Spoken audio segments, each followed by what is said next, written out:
I think a lot of times we find it difficult to go straight into that grief after someone has died. And I remember listening on the app Clubhouse, someone was talking about the fact that I think their father had died, and it was during a period where she just started a new job. And she was working 60 hours a week, and she didn't feel it was appropriate to take time off because she wanted to make a good impression. But that carried on for 2, 3, 4 years. Wow. And what happens to us when we don't take the time to process our grief and we suppress it?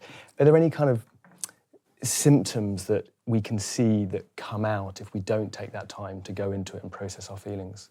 People are individual and unique. So there may be some people who haven't come to therapy, who I don't see, who get on with life and they suppress it. What the research shows is that if you suppress that present loss, the death of her father, you may be able to do that for one loss, but when there's a new event in your life, a new loss, it could be even losing that job or moving house or another death, it always takes you to the place of where you experience grief. So a new loss will bring back your previous loss.